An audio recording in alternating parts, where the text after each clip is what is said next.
My name is Caroline Mercer, and I was 34 years old when my own father told me I was no longer welcome in the house I grew up in. It happened on a rainy Saturday afternoon. I had driven 3 hours after receiving my mother's phone call. Your father wants the whole family here, she'd said. He says it's important. I thought maybe someone was sick. Maybe Grandpa's condition had gotten worse instead. The moment I stepped onto the front porch, my father opened the door, looked me straight in the eyes and said 4 words I'll never forget.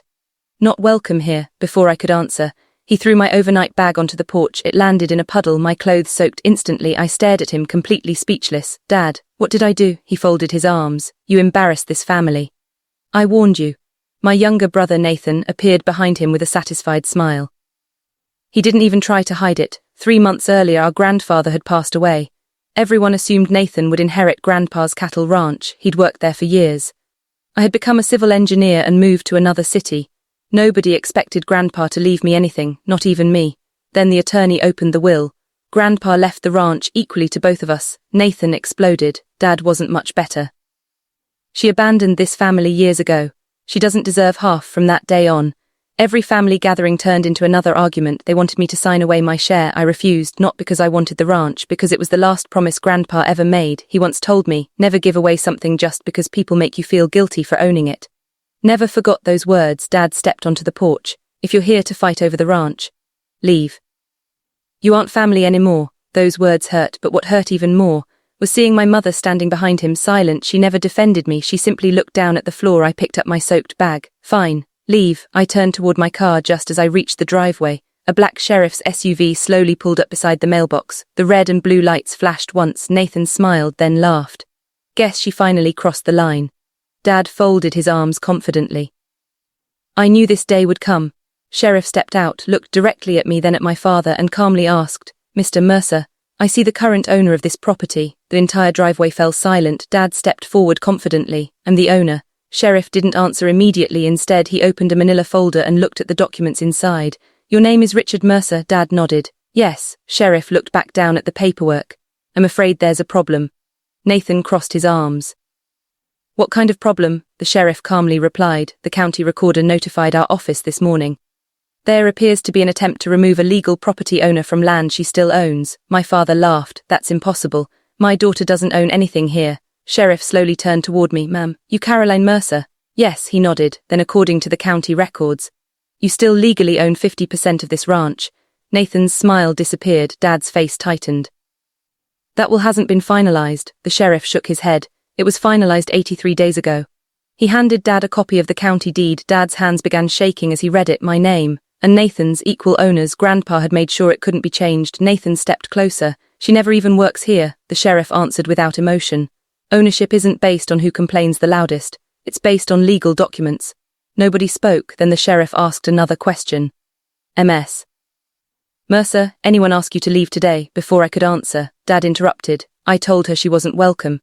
Sheriff slowly closed his folder. Then I need everyone to understand something. He looked directly at my father. You cannot remove a legal property owner from her own property. If anyone leaves today, it won't be Ms. Mercer. The first time, I saw genuine panic in my father's eyes. Nathan turned toward him. Dad, what do we do now? Dad whispered. She planned this.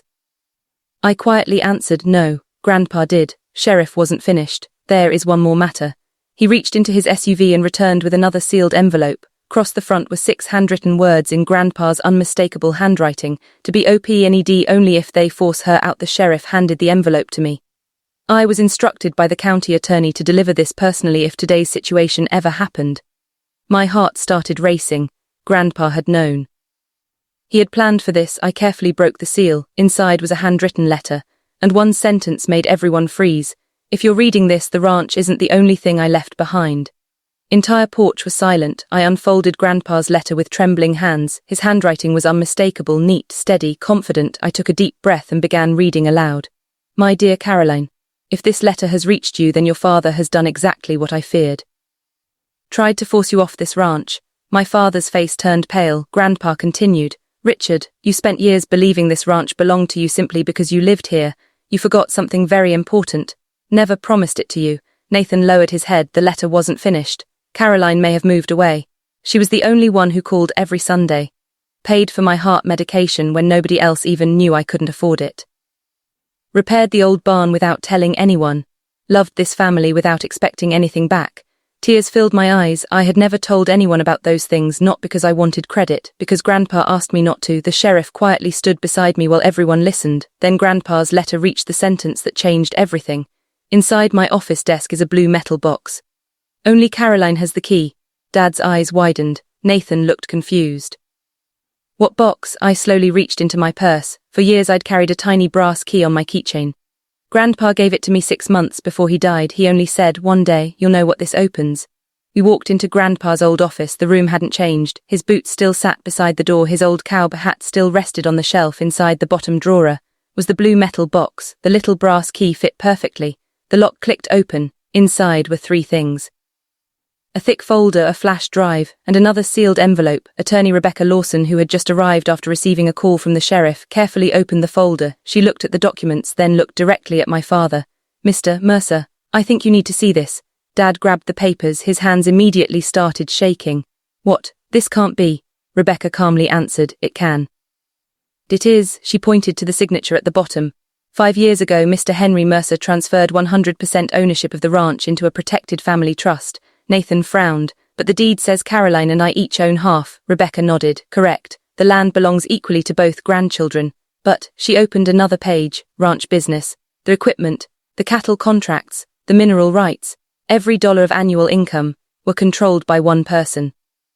She turned toward me. "The sole trustee is Caroline Mercer." Nobody spoke. Dad slowly sat down in Grandpa's old chair for the first time in my life. He realized he had spent months trying to throw out. The only person who legally controlled everything. The room fell completely silent. My father stared at the trust papers as if they might somehow rewrite themselves. They didn't. Attorney Rebecca Lawson quietly closed the folder. "Mr. Mercer, your father made one thing very clear. Caroline wasn't just an owner, was the person he trusted to protect everything he spent his life building."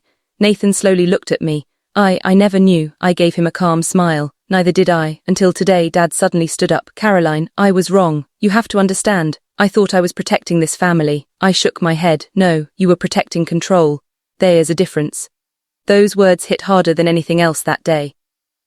My mother finally stepped forward, tears running down her face. "We're sorry. Should never have treated you like an outsider. You'll always be our daughter." I looked at her for a long moment, then quietly replied, "I stopped believing that." The moment Dad looked me in the eye and said, "You're not welcome here." No one spoke. The silence said everything. A week later, I made my first decision as trustee. I kept every ranch employee. Not one person lost their job. I invested in new equipment, repaired the old barns, and increased everyone's salaries. The people Grandpa had spent years caring about were finally taken care of. As for my father, I didn't remove him from the ranch. I simply retired him, with a monthly pension, full health benefits, and one condition: he would never make another business decision again. Nathan chose to stay. He admitted he had followed Dad's lead instead of thinking for himself. Over the next year, he slowly earned back my trust, not with words, with actions. One autumn afternoon, nearly a year later, my parents came to the ranch carrying a homemade apple pie. Mom smiled nervously. We were hopping. Maybe we could have Sunday dinner together again. Looked toward the old farmhouse, then back at them, like that. "This time, decide who's welcome." Dad lowered his eyes. "I understand." That evening, the dining table was full again. Every chair was occupied. No one was left standing outside. And before we started eating, I quietly looked at Grandpa's empty chair and smiled, because his greatest gift was never the ranch. It was teaching me that respect isn't something you beg for, it's something you quietly protect. Even when the people closest to you try to take it away. Sometimes the strongest revenge isn't destroying the people who hurt you, it's building a life so strong that they have no choice but to see exactly what